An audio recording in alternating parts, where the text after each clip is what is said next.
Vamos a iniciar. Creo que ya estamos los que estamos. Ok. Bueno, manera de repaso de lo que estuvimos viendo la clase pasada. El ejercicio 4 nos introduce al nuevo tema que es la creación de clases y la instanciación de esas clases en objetos, ¿verdad? Ya utilizándolos como dentro de nuestras aplicaciones. Este ejercicio, bueno, la primera parte, ¿verdad? Del ejercicio la arrancamos diseñando en la pantalla, que fue esta parte de aquí, ¿verdad? Arrancamos colocando las etiquetas, los textbox y el botón, ¿verdad? Básicamente esos son los elementos que utilizamos acá, incluyendo el formulario, ¿verdad? Obviamente. Luego tenemos lo que fue la declaración de la clase hora. Esta clase hora tiene varios elementos de lo que estuvimos platicando. Bueno, en primer lugar, el acceso a los elementos pueden ser públicos o privados, ¿verdad? Como lo vemos acá. Dentro de la clase vamos a tener elementos públicos y también vamos a tener elementos privados. Los elementos privados solo pueden ser accedidos con de otro elemento dentro de la clase. No se pueden acceder desde afuera de la clase, solo dentro podríamos hacerlo, o en clases heredadas. Clases que hereden de esta podrían también acceder a los elementos privados, ¿sí? Normalmente se hacen métodos públicos para que una vez que ya se instancia el objeto, esos elementos nos van a permitir comunicación con el objeto, ya sea mandándole datos, recibiendo datos de parte del objeto hacia nosotros, ¿sí? Una vez que ya creamos los objetos, ¿sí? En este ejercicio en particular tenemos 1, 2, 3, 4 métodos que son tipo público. Significa que al crear el objeto los vamos a poder utilizar.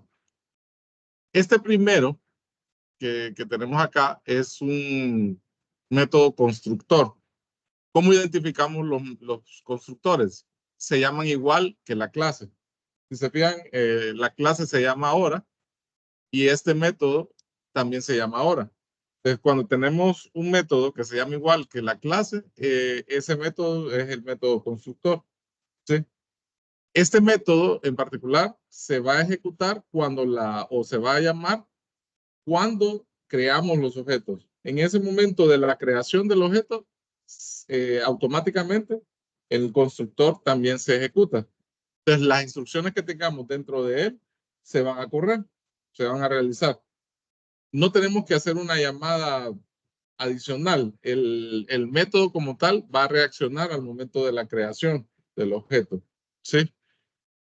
Luego tenemos este método que, si ustedes se fijan, tiene la instrucción void. Eso significa que el método se va a llamar, le vamos a mandar parámetros, va a realizar alguna tarea, pero no va a retornar ningún valor. Eso es lo que significa que nosotros le pongamos void al método. Es público porque lo vamos a usar desde afuera. Entonces, en ese caso, es un método público que lo vamos a llamar desde afuera. Tiene 3 parámetros y este método se utiliza para asignar los valores con los que va a trabajar el objeto una vez instanciado. Se le dan los valores de hora, minutos y segundos. Estas horas, minutos y segundos se validan, ¿sí? Por eso es que tienen esta expresión con el signo de interrogación, porque es una versión abreviada del if. ¿Por qué una versión abreviada del if? Porque tiene la parte de la condición, la parte de verdad y luego tiene la parte de falsedad. Este tipo de if también puede ir anidado. ¿Qué quiero decir con anidado? Dentro de la sección de verdad podríamos colocar otro if con signo de interrogación y también en la sección de falsedad también podría ir otro if en la sección, como if anidados, ¿sí? Eso es lo que quiero decir acá. Entonces, acá tenemos estas validaciones antes de asignarle el valor a los atributos de la clase. Si se fijan, aquí tenemos el atributo hora, minuto y segundo. Esos son los atributos donde se van a almacenar la información que mandamos con el método de establecer hora. ¿Sí? Una vez que ya hemos guardado con el método de establecer hora los valores de hora, minuto y segundo en el objeto, yo puedo hacer uso de estos dos métodos. El primero me va a mandar o me va a retornar lo que tengamos en esos atributos formateado en formato militar de 24 horas. Eso es lo que nos quiere decir acá. Y tenemos el otro método que se llama imprime estándar, que de igual forma va a utilizar los valores que ya tenemos dentro del objeto. ¿Cuáles valores son los que tenemos? Hora, minutos y segundos. Estas variables, ¿no? Que aquí las inicializamos. Aquí ya van a tener valor, ¿sí? Con el método de establecer. Entonces, utilizando esos valores que ya tenemos almacenados acá, vamos a mandar el formato o nos va a retornar una cadena. En ambos casos nos retorna una cadena, ¿ver? Un string, que básicamente es el formato de lo que nosotros estamos viendo acá. Si se fijan,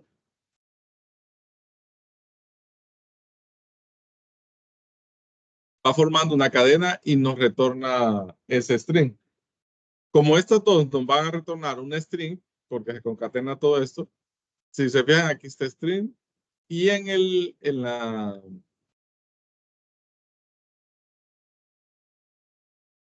bueno, ese lo vamos a ver allá, ¿verdad? Pero si ustedes se fijan, acá nosotros tenemos el método y el tipo de string o el tipo de dato que nos está retornando.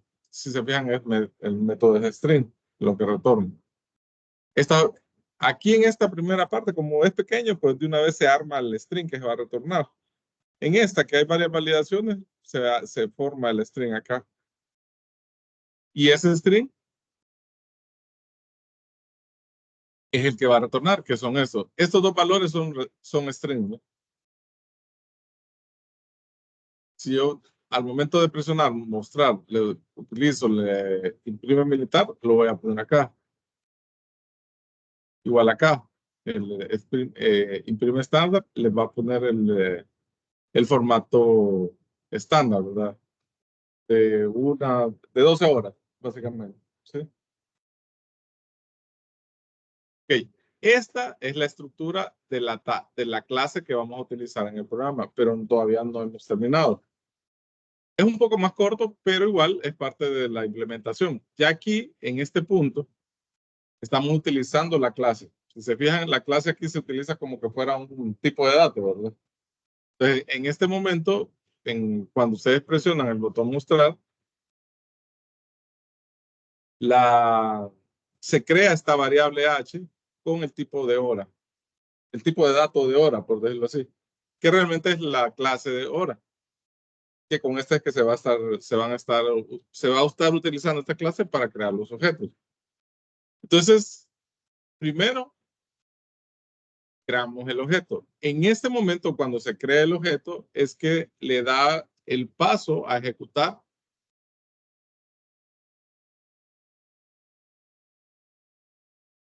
el constructor. Si se fijan, el constructor aquí nos está dando le estamos dando valores de hora, minuto y segundo a 0. Eso es lo que hace el constructor. Cuando ustedes lo utilizan, cuando instancian un objeto, el constructor es el que se corre. Luego, aquí estamos llamando al método establecer hora. El método establecer hora va a hacer la conversión, de los minutos, de la hora, minutos y segundos a enteros. Y así es como se van a almacenar dentro del objeto. Si ustedes se fijan, aquí en el objeto tenemos los datos y son tipo entero. ¿Sí? Entonces,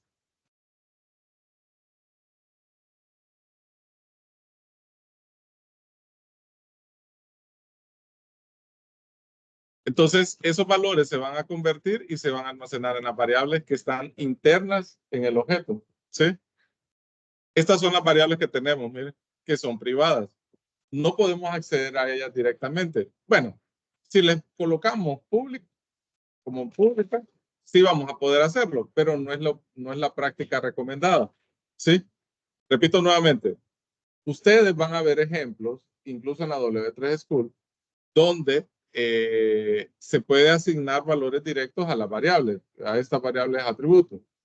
Sí se puede, si le ponemos público, pero no es lo recomendado, ¿sí? Las variables tenemos que accederlas o podemos acceder o asignar los valores ahorita estamos viendo un método para establecer los valores. Más adelante vamos a poder ver también propiedades para asignar valores, pero ya lo vamos a ver.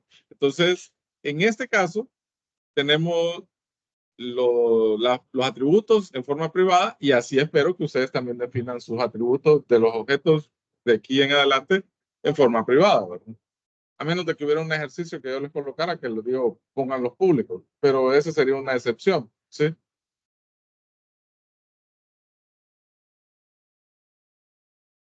Ok, entonces acá en este punto estamos introduciendo información al objeto.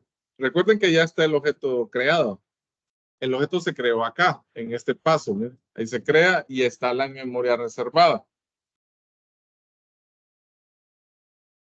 Aquí le asignamos los valores al objeto, al objeto H.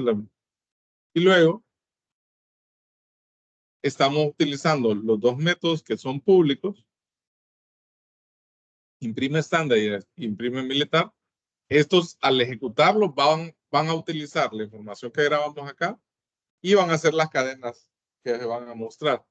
Esto era lo que quedó pendiente en la clase pasada, que ustedes lo iban a terminar. ¿Les funcionó? No tuvieron ningún problema. Nadie, por lo menos nadie me chateó. Ah, ok, entonces ya con esto, pues al momento de presionar aquí, ya se hacen los cálculos.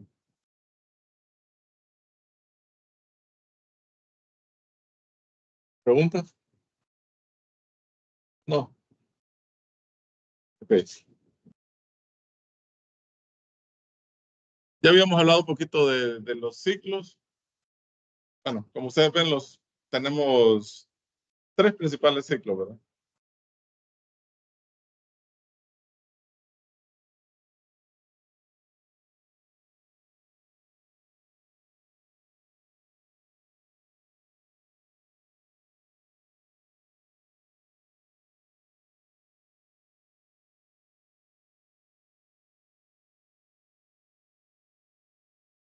Si ustedes se fijan, aquí tenemos el ciclo while, que generalmente, bueno, si ustedes se fijan, aquí estamos usando un contador y está bien. Pero normalmente la estructura del while o los ciclos while los vamos a utilizar cuando el usuario o exista una bandera que no sabemos en qué momento va a ocurrir. En ese momento podríamos tener una condición de que si hay algo que cambia en una variable, pues se puede continuar en el ciclo o un valor que está evaluando. Entonces, normalmente el ciclo while lo vamos a trabajar con banderas. También tenemos acá el ciclo for. El ciclo for normalmente lo vamos a utilizar cuando ya tenemos o sabemos cuántas veces se debe ejecutar el ciclo. Entonces, el ciclo ideal con el que yo debería trabajar, el ciclo for, si yo sé cuántas veces se tiene que ejecutar la instrucción. ¿Sí? En este caso, siempre que utilicemos el ciclo for, vamos a utilizar una variable contadora. Esa variable contadora es la que nos va a servir de referencia para poder ir incrementando en forma gradual o decreciendo o en decremento el valor del contador. Puede ir creciendo o bajando, ¿verdad? Lo podemos hacer sumando. Eh, normalmente la sumatoria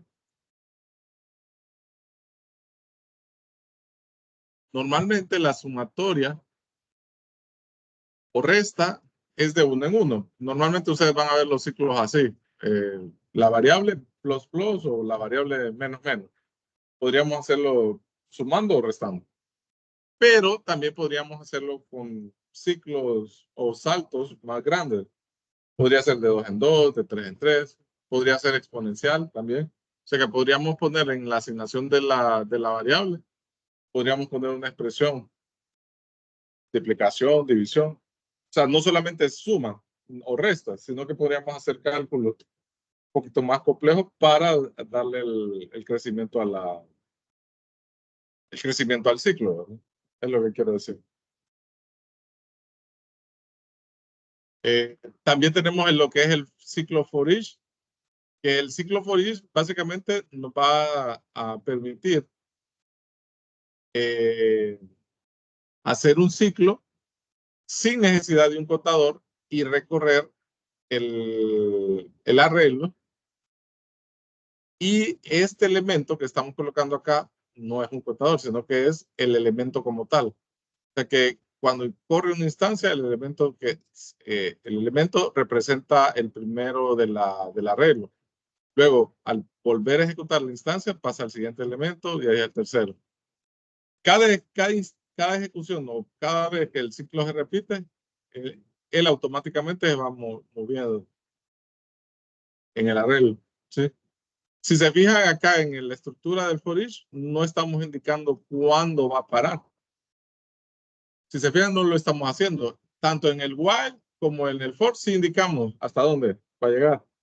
Pero en el ciclo for each no indicamos hasta dónde va a llegar, sino que le decimos recorra todos los elementos del arreglo. ¿Sí? ¿Sí? ¿Perdón?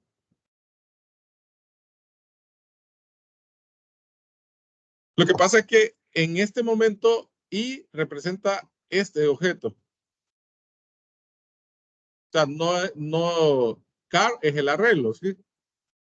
Entonces, y en cada ejecución del ciclo, y es como que se va moviendo de acá. Primero I va a ser Volvo, luego va a ser BMW. O sea, I es como el elemento que se está moviendo. Entonces, en cada iteración del ciclo, I va cambiando.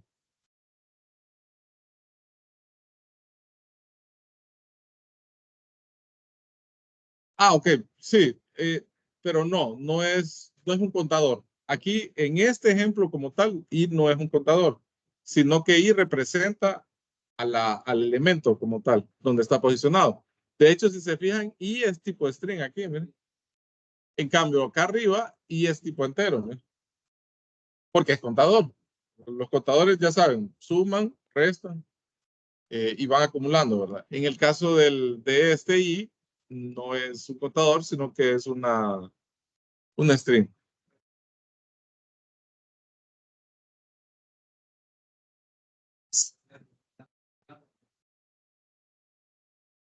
Tiene que ser una estructura de arreglo. Sí, porque la lógica del ciclo aquí es recorrerlo. Ajá. Entonces, tendría que ser un arreglo o una lista, ¿verdad?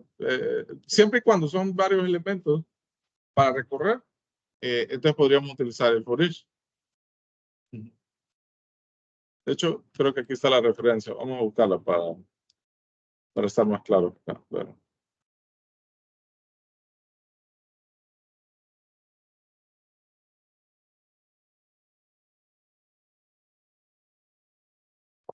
un segundo.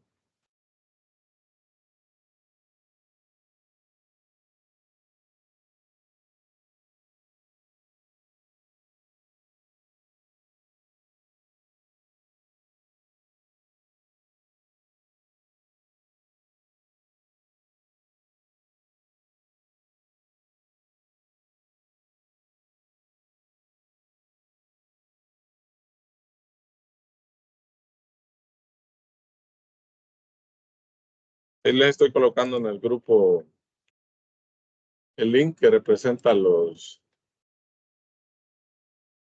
Bueno,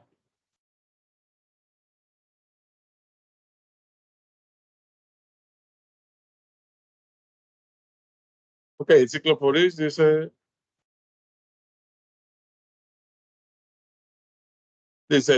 el ciclo bucle for each, dice también hay un for each o un ciclo for each que se utiliza exclusivamente para recorrer los elementos de una matriz. ¿Sí?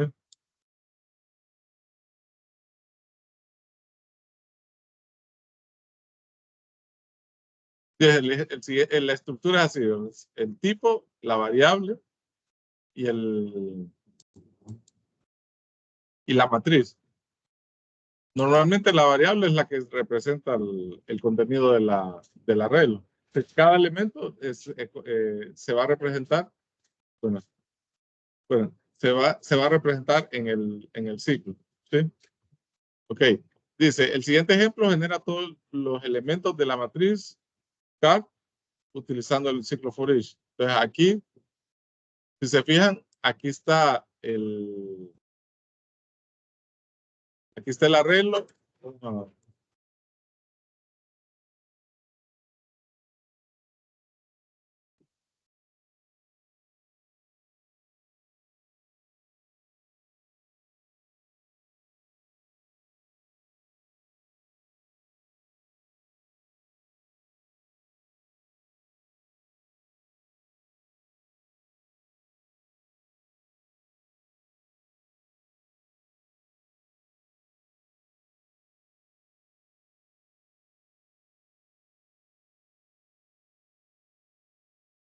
Si se fijan aquí, yo agregué un elemento más al arreglo. ¿Sí? Este arreglo es tipo string. Y acá la i no es un contador, sino que es como una variable que en ese momento se va posicionando en el elemento. Cada vez que se ejecuta el for each, la variable se va posicionando con este valor.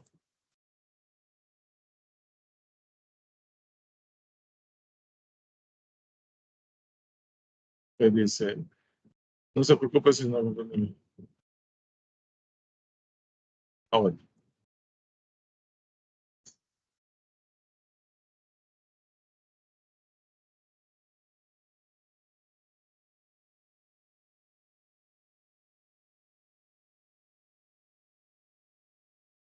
Okay. Bueno, hasta ahí este ejemplo.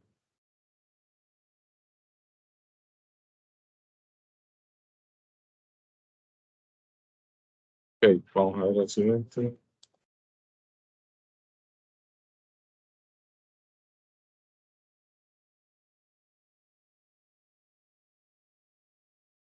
Ok, aquí hay una referencia de lo que son los arreglos.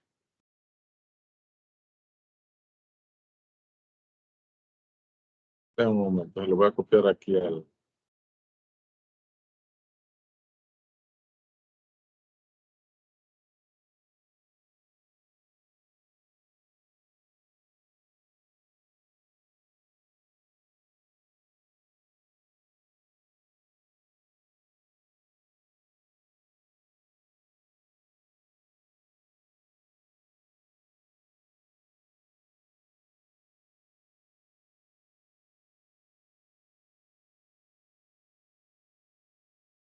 Se lo estoy copiando ahí en el grupo para que ustedes después lo vean con más tranquilidad.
Ustedes vieron matrices de arreglos en lenguaje. Sí, ¿verdad? Sí, ¿verdad? Sí. Ok, dice. Crear una matriz, un arreglo. Las matrices se utilizan para almacenar múltiples valores en una sola variable. en lugar de declarar una variable separada para cada valor. ¿Sí? Dice, la declaración, una matriz, dice, defina el tipo de variable que entre corchetes. Entonces, aquí estamos dando el tipo de datos con los corchetes, ¿verdad? Y el nombre del arreglo. Esa es la estructura para declarar los arreglos, ¿sí? Como lo menciona ahí en la W, los arreglos son variables que están agrupadas, ¿sí? Dependiendo cuántos elementos definamos para el arreglo, son tantas variables, ¿verdad? Solo que en este caso los arreglos todos se llaman con el mismo nombre. Y para diferenciar un elemento de un arreglo del otro, se utiliza el índice, ¿sí? O sea, el índice nos va a permitir a nosotros recorrer todas esas variables con el mismo nombre, pero agrupadas. Y el índice va a ser el que nos va a permitir movernos entre los elementos y guardar un valor específico en cada uno de los elementos del arreglo. ¿Sí? Por eso es que se mira el tema de ciclos antes, porque para recorrer el arreglo estamos obligados a utilizar un ciclo. ¿Sí? Ok, vamos a ver. Dice, ahora hemos declarado una variable que tiene una serie de cadenas. Dice, para insertarle valores, podemos usar un literal de matriz, dice. Coloquen los valores en una lista separada por comas dentro de llaves. Entonces, esta sería una forma de grabarle valores al arreglo, ¿verdad?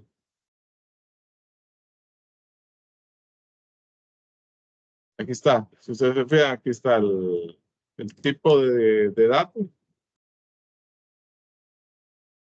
los corchetes, y ya con esto el lenguaje va a saber de que estamos declarando una variable de tipo arreglo, ¿verdad?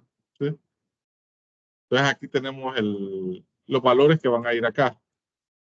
Este es el elemento 0, el 1, el 2 y el 3, para que lo tengan como referencia. Dice, para crear una matriz de números enteros, puedes escribir, y entonces aquí decimos, el tipo de datos es entero. Y los valores que vamos a guardar, aquí están. Es básicamente lo mismo. Si se fijan acá, son lo mismo, solo que la diferencia es el tipo de datos.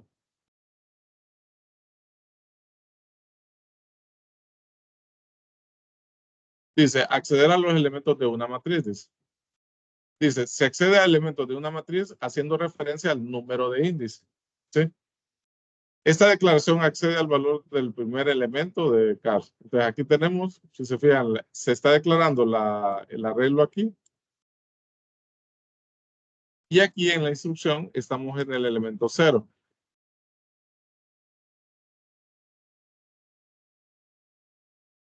Si yo quisiera recorrer el arreglo, o vaya, si decidiera imprimir cada uno de estos valores, porque sé que no va a hacer, pues podría colocar otra referencia aquí. Sí, lo voy a poner.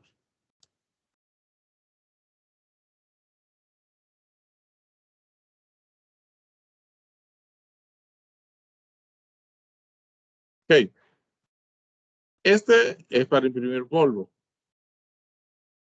Esta instrucción es para imprimir ¿qué?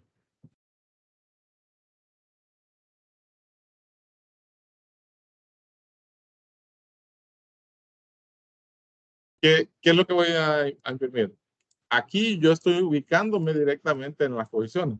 ¿Sí? Entonces, si yo ejecuto,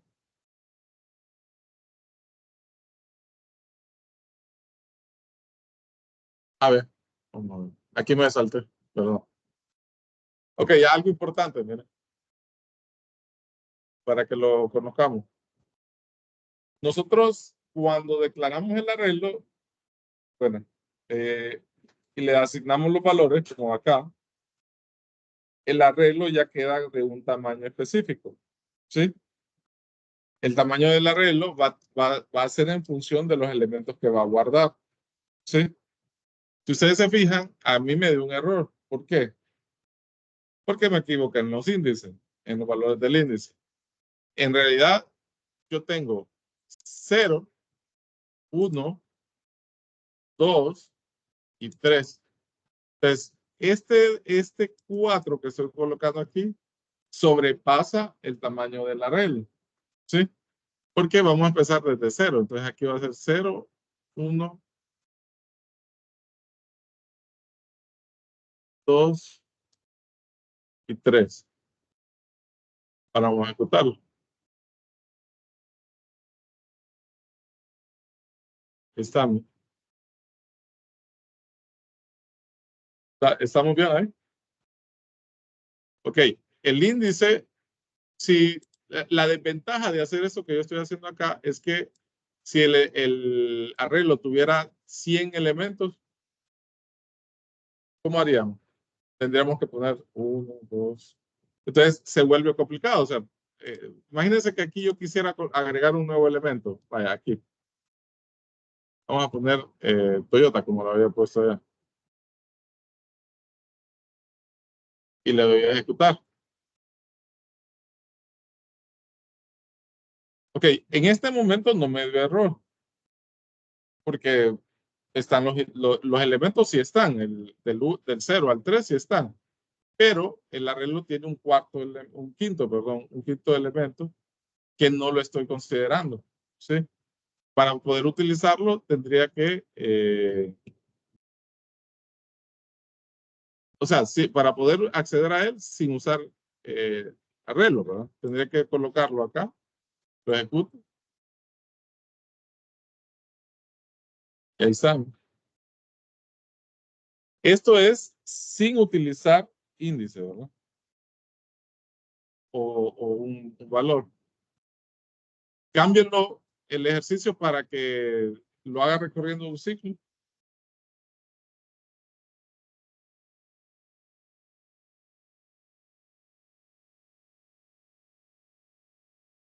Háganlo con un ciclo while. Un ciclo while para recorrer el arreglo. Estamos en esta sección, miren. Estamos en la sección de arreglos. Ese sería. En la primera sección, en el primer bloque de arreglos. Miren.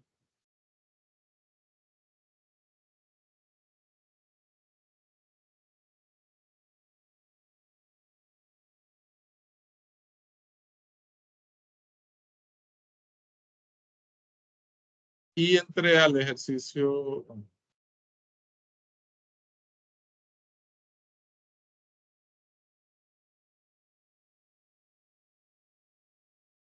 Sí, a este fue que entré.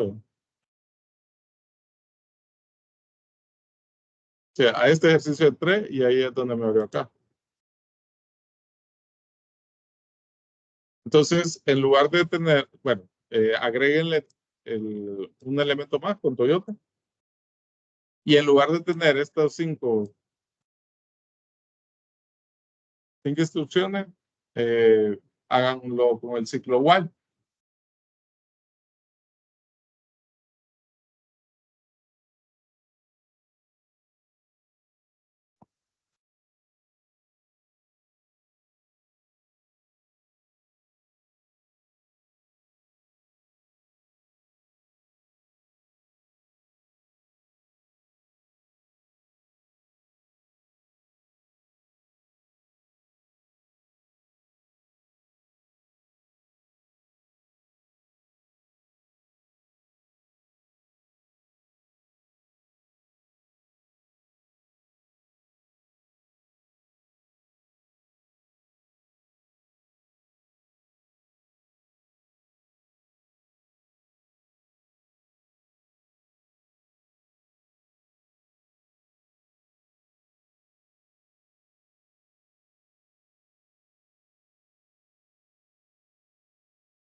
Ok, ¿le hicieron el cambio?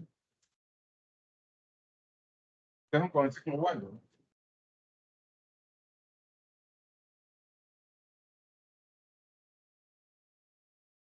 Ok. Recuerden que cuando aplicamos un ciclo, la idea es de que solo utilizamos la menor cantidad de instrucciones, ¿verdad?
Tienen que utilizar el ciclo while, ¿no? Con el ciclo while solo tendríamos que tener una instrucción, ¿verdad?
Ok.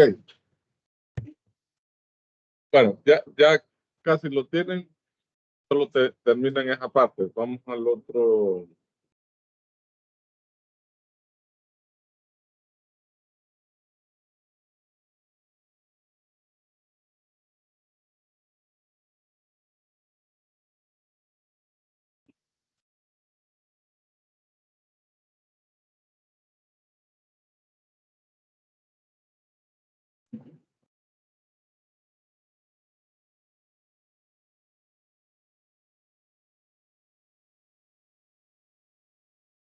Si quieres, te tengo yo.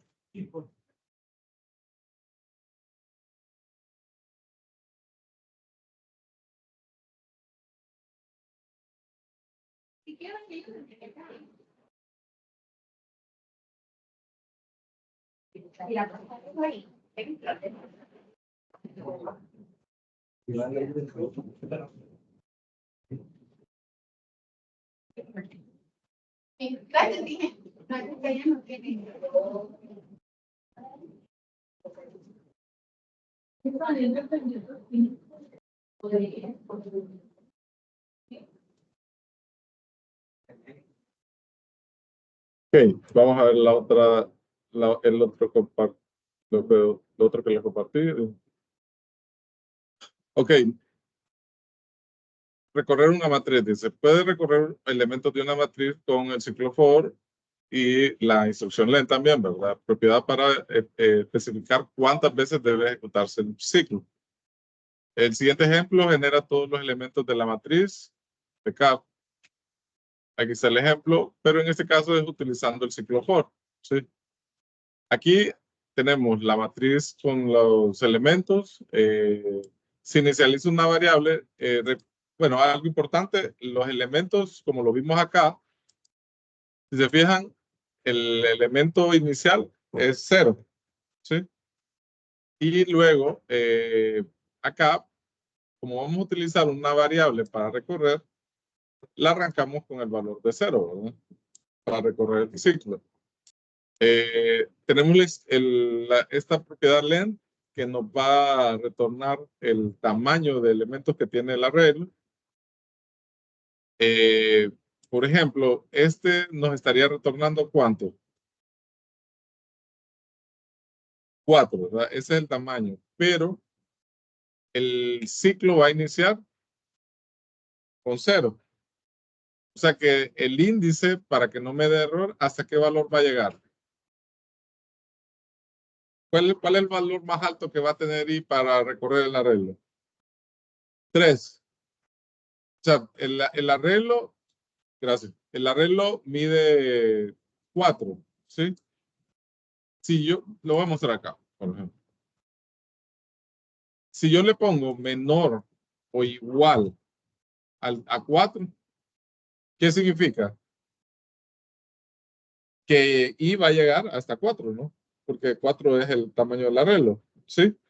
Pero ¿qué pasa si lo ejecuto? Ya, a ver.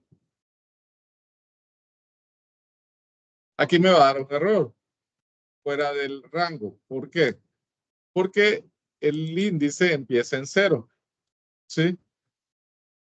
Como empieza en 0, realmente el número mayor que va a tener el índice, para que no me dé error, es 3. Un número antes del tamaño del arreglo, ¿sí? Okay. Entonces, por eso es que pone menor que el tamaño del arreglo, ¿sí? Para que empiece en 0 y termine un número antes del arreglo. Esta forma, utilizando len, es dinámica. ¿Por qué?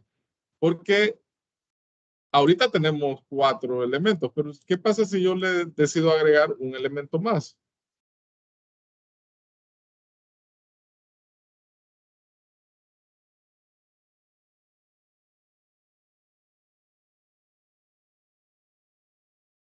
¿Qué pasa si le agrego un elemento más? Len nos se va a actualizar y me va a retornar ahora 5, ¿verdad? Entonces, si yo lo ejecuto, me va, me va a dar el valor de todos los elementos. Si el arreglo creciera muchísimo más,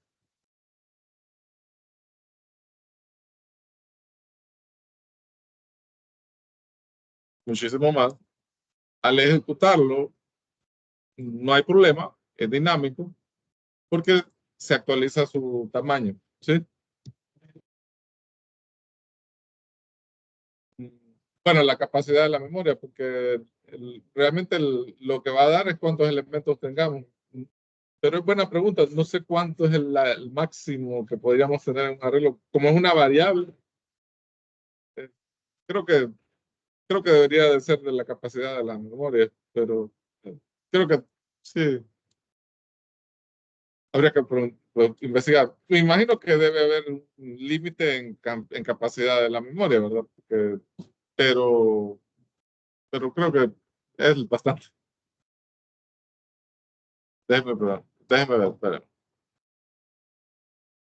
Déjeme preguntar, ya me dio curiosidad.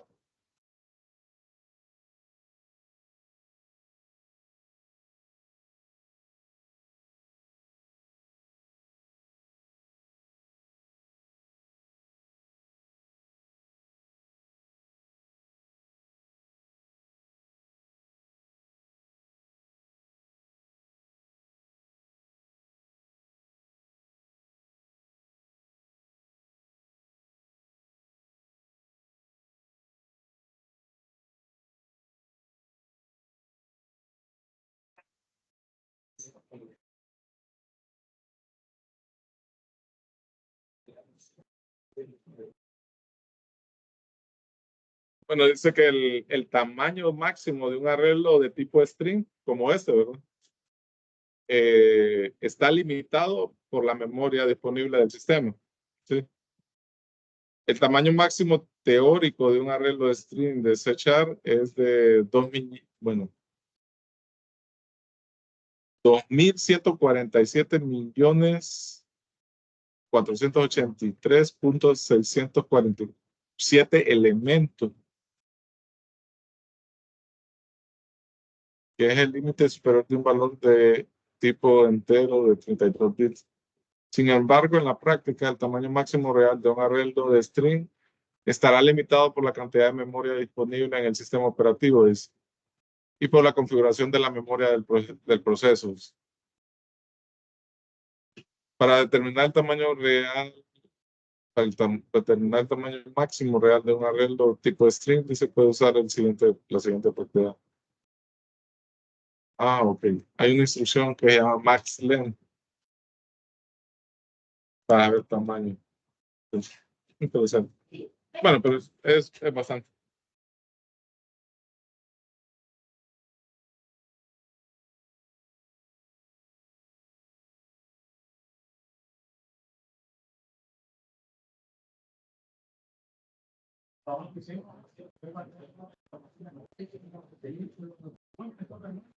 Entonces, me acuerdo que la regla llegaba hasta que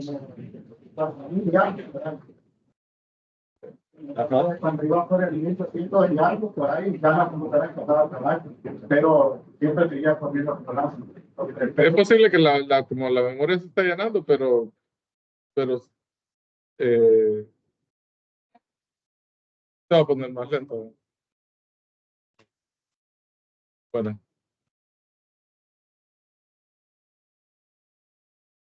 sí.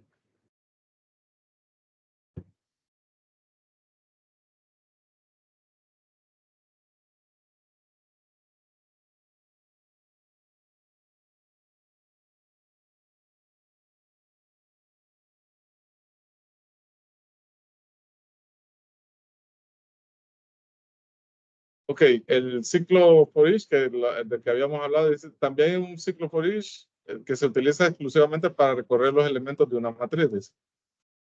Aquí se le pone el tipo, que sería el tipo del arreglo, ¿verdad? La variable y el nombre del arreglo. Dice, el siguiente ejemplo genera todos los elementos de la matriz CAR mediante un for each. Entonces, si se fijan aquí podríamos poner elementos para no confundirlo. ¿Eh?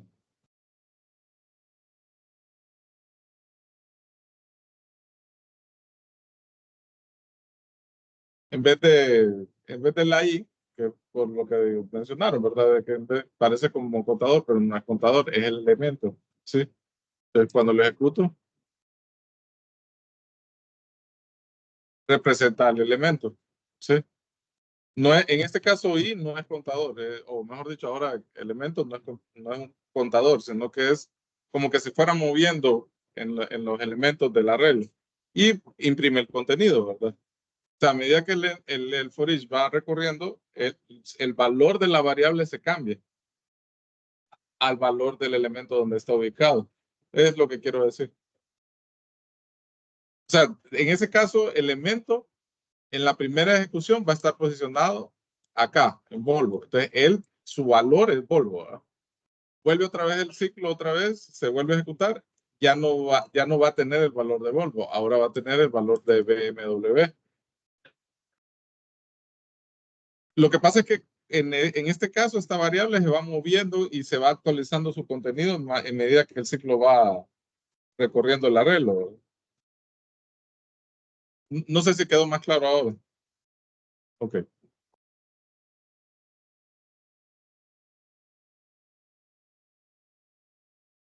Dice, el ejemplo anterior se puede leer así. Para cada string, para cada elemento string, llamado i, como en índice, es un auto que imprime el valor de i, ¿verdad? Entonces, si compara el ciclo for o el ciclo for each, verá que el ciclo for each, el método del ciclo for each es más fácil de escribir, no requiere un contador. Eso es importante en el caso del ciclo for each. Usando len, o sea, como en el caso del ciclo for, tuvimos que utilizar esta propiedad, ¿verdad? Len, para saber hasta dónde vamos a llegar. Y es más legible. Es cuestión de gusto, pero ahí ustedes van a decir si utilizan un ciclo for o utilizan un ciclo for each. Es cuestión de que ustedes lo evalúen.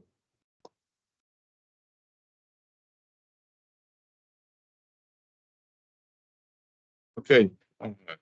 Vamos a ver el otro elemento.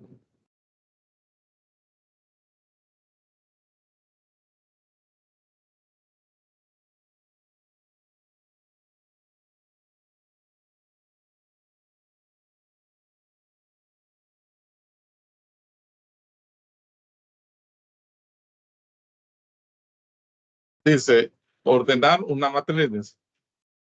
Hay muchos métodos de matriz disponibles, por ejemplo, sort, que ordena una matriz alfabéticamente o en orden ascendente.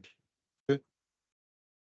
Aquí tienen ustedes nuevamente el arreglo que tenemos de los nombres de los vehículos. Aquí utilizamos array.sort y colocamos el arreglo dentro de los... Aquí estamos utilizando este método. ¿Sí? Entonces aquí nos va a ordenar el arreglo y luego pues lo recorremos. Lo mismo acá.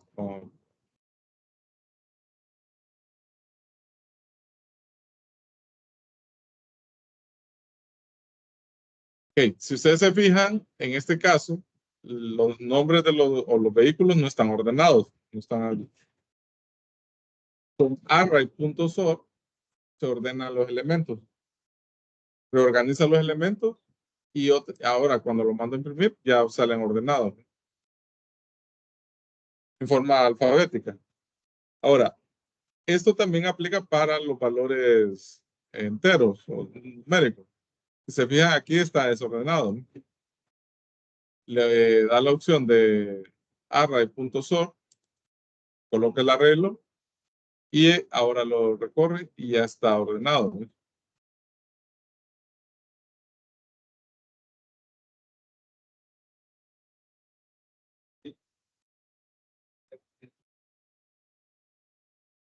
en los en memoria o los ordena también en función. Ahí se reemplaza la posición. O sea, el arreglo se transforma, por decirlo así. O sea, ya no están los elementos donde originalmente estaban. Si ustedes no quisieran cambiar la original, quizás lo recomendable sería crear otro arreglo y pasar los elementos de uno al otro.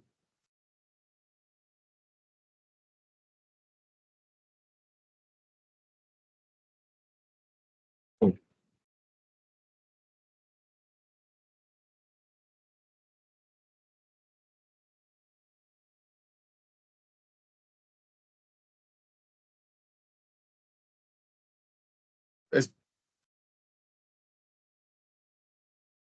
otros métodos de matriz útiles, dice, como min, max, sum, dice, se pueden encontrar en sys.link, que es la librería, ¿verdad?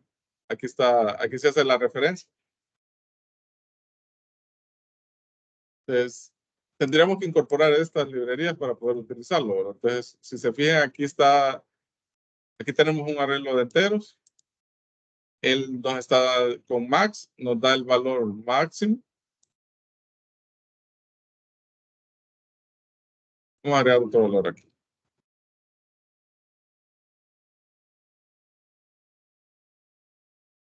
Ahí si lo ejecutamos.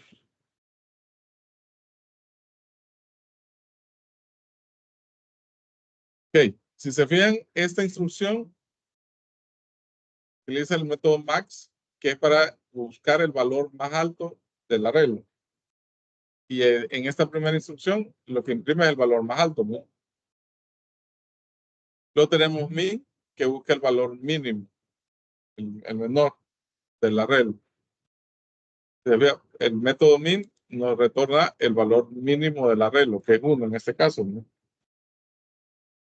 Y luego tenemos el sum, que este suma los valores del arreglo, ¿no? Y nos retorna el valor de 38. ¿Sí?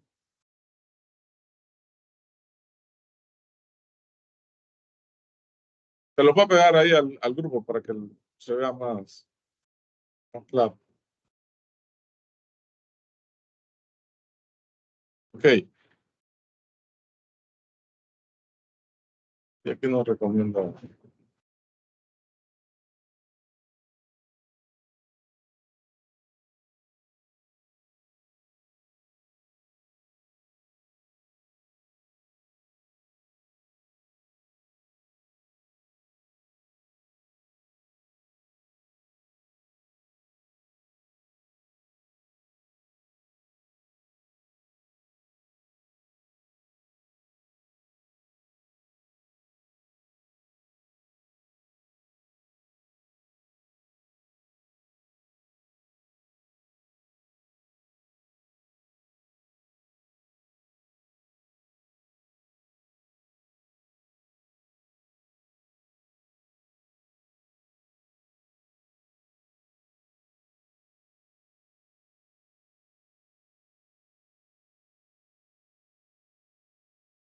Ok, joven. Entonces, aquí están las referencias de los arreglos.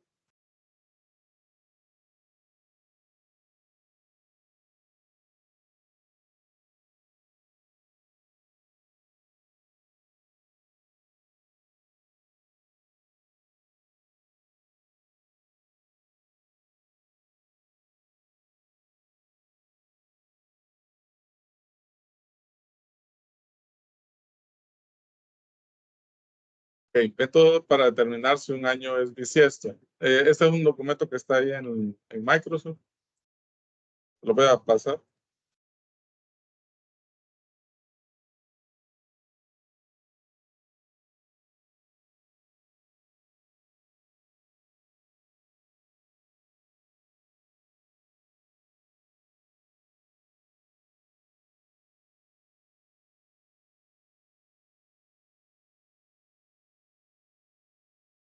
Ok, vamos a ver.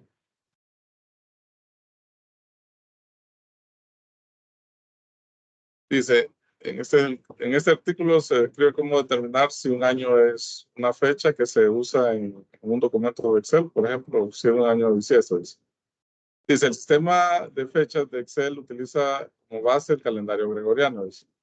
Está establecido por primera vez, bueno, es historiado, del Papa Gregorio.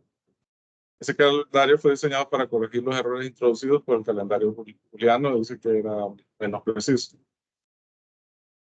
En el calendario gregoriano, un año normal consta de 365 días. Debido a que la duración real de un año sideral, dice, el tiempo necesario para la Tierra gire alrededor del Sol, dice, es en realidad 365.2425 días. Dice. Un año bisiesto es de 366 días, dice. Se utiliza una vez cada 4 años para eliminar el error causado por los 3 años normales, que son un poquito más cortos. Pues. Cualquier año divisible, por 4 es un año bisiesto. Esa es una primera consideración. Acá. Por ejemplo, 1998, 1992, 1996 son años bisiestos, porque son divisibles de 4. Ok. Esto lo van a necesitar para poder desarrollar el ejercicio que van a trabajar ahorita. Entonces, si tienen alguna duda, pues aquí lo podemos ir resolviendo. Dice, sin embargo, hay un pequeño error de cálculo que debe de tenerse en cuenta.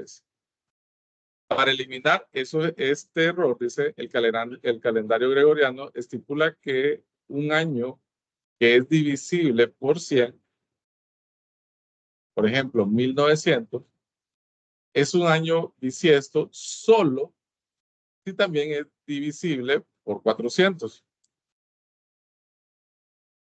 Okay. Tengan en cuenta eso. Por esta razón, los años siguientes no son años bisiestos. 1700, 1800, 1900, estos no son bisiestos. Los años siguientes, perdón, esto se debe a que son divisibles por 100, pero no por 400.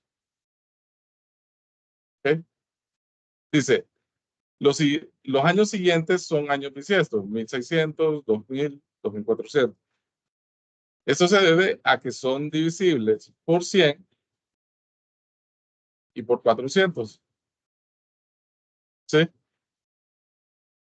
Ok. Dado en la versión de Excel anterior de 1997, o Excel 97, dice, los años van de 1900 a 2078.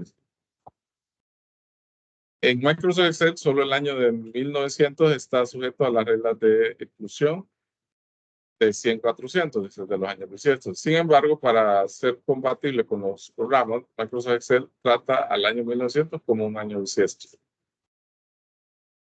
Que dice, ¿cómo determinar si un año es un año bisiesto? Dice, para determinar si un año es bisiesto, siga los siguientes pasos. Aquí están los pasos. Dice. Si el año es uniformemente divisible por 4, vaya al paso 2, que es acá. De lo contrario, pase el paso 5. Aquí. Ok, analicemos lo que tenemos acá. Dice, repito nuevamente, si el año es uniformemente divisible por 4, vaya al paso 2, que sería este de aquí. Si el año es uniformemente divisible por 100, vaya al paso 3. De lo contrario, pasa el 4. Miren aquí, si el año es uniformemente divisible por 100, vaya al paso 3, que es este, que lo va a dividir por 400. Si no es, de lo contrario, pase al paso 4, que es este. El año es un año bisiesto, tiene 366 días. O sea que si nosotros dividimos el año por 100, pero no es perfectamente divisible, entonces el paso 3, perdón, si el año es uniformemente divisible, vamos a pasar a dividirlo por 400. De lo contrario, vamos a pasar al paso 4, que nos va a determinar que el año es bisiesto. ¿Sí? Ok. Si pasamos al paso 3, dice, si el año es uniformemente divisible entre 400, vaya al paso 4. que es afirmando de que es un año bisiesto. Si no lo es, entonces si no es divisible entre 400, pasa al paso 5, que es negar que es un año bisiesto. ¿Sí? Okay. Básicamente, esta es la instrucción que deben de seguir.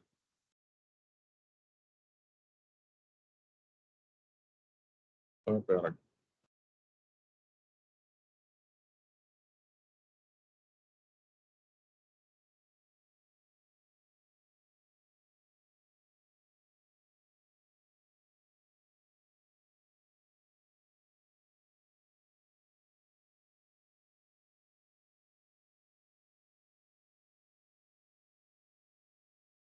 Okay, aquí hay un ejemplo, dice fórmula para determinar si un año es bisiesto. Está en Excel, ¿verdad? Obviamente, ¿verdad?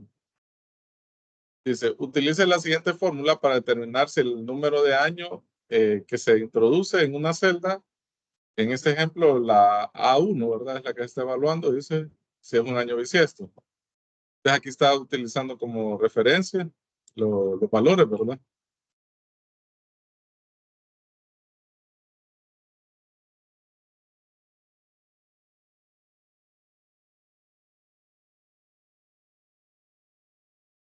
En este caso, este es el operador OR. En Excel, los operadores OR, bueno, los operadores AND y OR nos van a servir para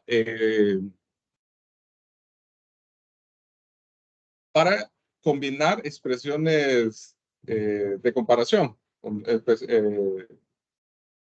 expresiones lógicas, los operadores, ¿verdad? Entonces, si ustedes se fijan, él está utilizando un OR. El modal, si nos da 0, significa que el número es divisible entre 400. Ahora, si se fijan, acá está utilizando un AND aquí. Este AND combina estas dos expresiones. O sea que primero evalúa si es divisible entre 4 y también si es divisible entre 100. Si se cumplen las dos y es diferente a 0, ¿verdad? Entonces, ese es un año bisiesto. Lo mismo que si fuera divisible entre 400. ¿Sí?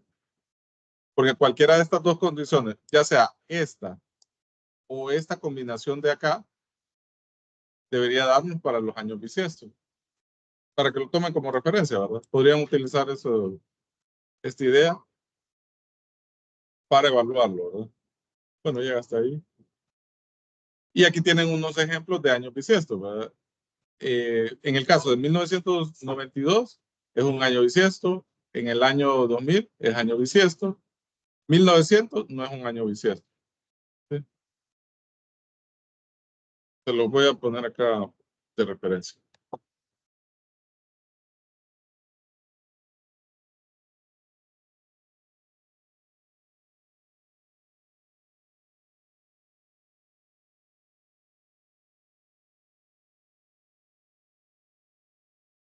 Ok, vamos al ejercicio.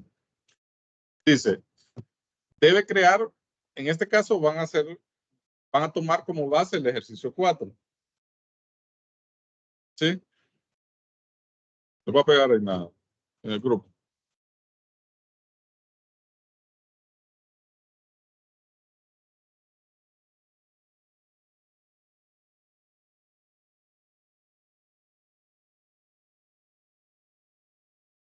Dice, o sea, toman como referencia el ejercicio 4, ¿verdad? Donde creamos una clase. ¿Sí? Ok, en este ejercicio... Bueno,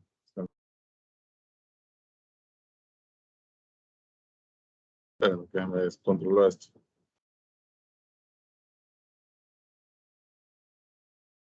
Ok. A ver.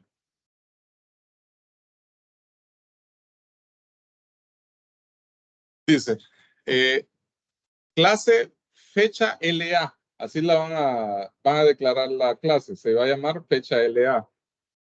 Dice, debe evaluar si el año es bisiesto para asignar la cantidad de días correctos al mes de febrero, ¿verdad?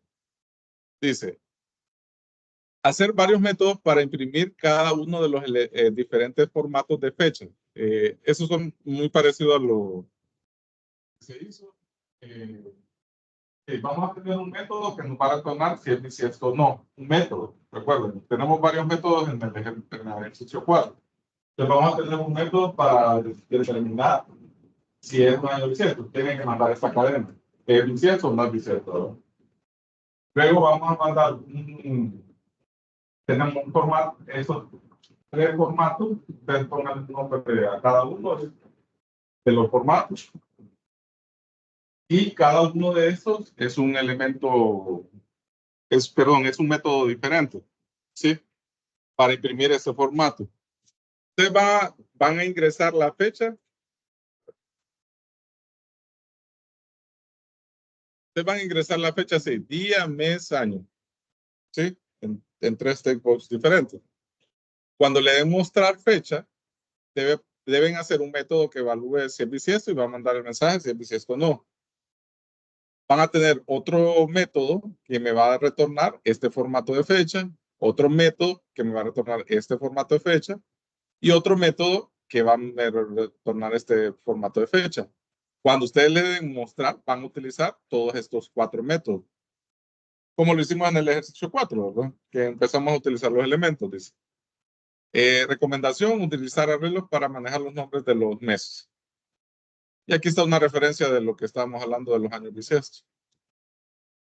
Ok. Pueden trabajarlo en pareja, el ejercicio. Ya regreso.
Vamos a hacer un break a las 6:50. Habíamos quedado la vez pasada.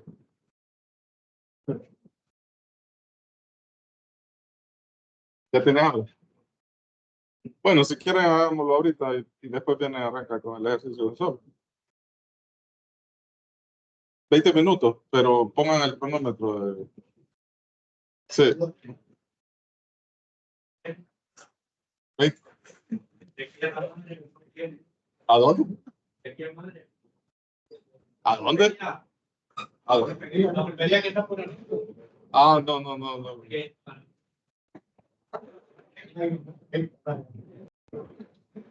No he ido ahí. Es nueva. Bueno,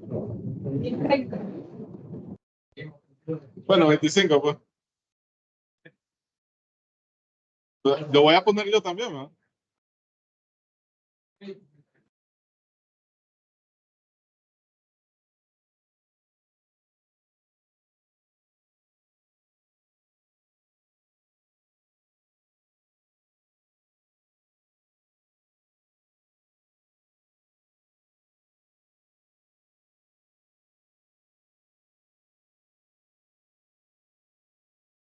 Usadito. ¿Perdón? Usadito. Disco en la máquina. No, fíjate que tenemos estable. ¿Ah? Usted creo que era que no estaba escuchando. No sé si era usted o alguien aquí, no sé la. No, Pero por eso le no, no, fíjate, no. jugar aquí. Ajá, no, es un poquito complicado.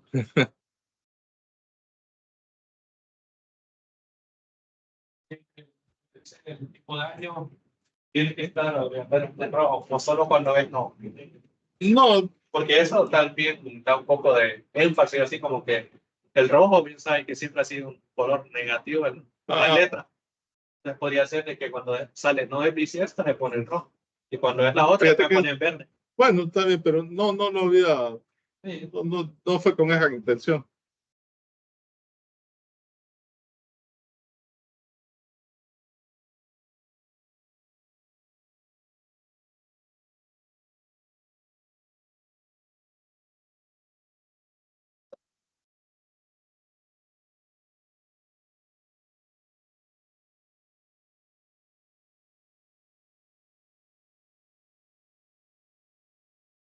Llega más de datos. Sí. Eh, ¿Cuánto me podría dar un ejemplo de un caso de una entidad de uno a uno? Porque, bueno, lo que nos enseña personal es de uno a muchos, nada más. Es Porque que uno a uno normal, dice que es bien complicado. bueno, es que no se usa, pero normalmente uno a uno es como cuando, Por ejemplo, en el examen me vaya, salió le, 4 entidades. ajá, Libro, estudiante, libro, asignatura, profesor, que era la editorial. Y a mí me dio un compañero que había una que se usaba de uno a uno. Y me dije, del libro a, no sé, libro a asignatura, me dice. Porque tal vez en el, no, del libro a editorial, porque en el registro pero si vos, todos eran del mismo editorial. ok, pero entonces ahí sería de uno a muchos. Exacto, porque son diferentes libros. Ajá, Eso una es lo que, editorial que tiene varios libros. una editorial que tiene varios libros. No, es Por que ejemplo, un ejemplo, matemática, novena edición, octava edición, eso. ok, un ejemplo de uno a uno que no se utiliza, pero es como que, imagínate el expediente del estudiante, que tiene un montón de campos, ¿verdad? Pero, pero por alguna razón también hay un campo que se llama fotografía. Entonces, el estudiante va a tener su fotografía, ¿sí? Entonces, en vez de tener la foto en el mismo expediente del estudiante, puede sacar una tabla aparte que se va a llamar foto de expediente.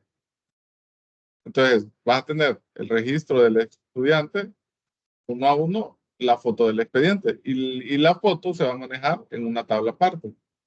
Normalmente las fotografías o elementos que no son texto se manejan aparte para que la tabla al hacer consultas no sea tan lenta.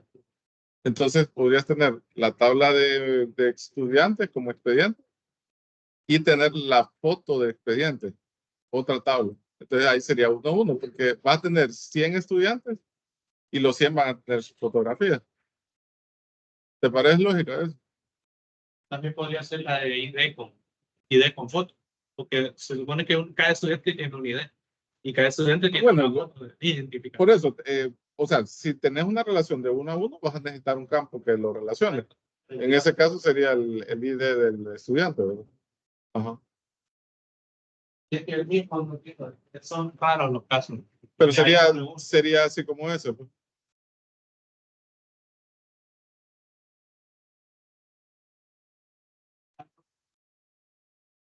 no todas tienen un byte. Por ejemplo, Varchar tenía 255, pero Sí. está de timestamp no tiene. Por ejemplo, Ah, porque ese es tipo fecha, ¿no? también está Char. Char tiene 20, si no me recuerdo, una vez que lo usamos. Y Char. Char. No, el char es solo para un carácter. Y había otra que era que usaba el 2,2. Ah, ok, de los decimales. Decimal. Decimal. Ujú. Pero ahí, pero Es que los más comunes son esos que mencionas. Char, string, decimal.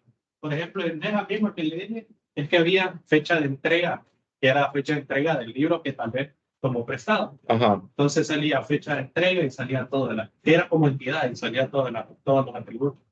Entonces Ok. ahí es lo otro. Solamente. Eso no, Van a trabajar con esto, sí.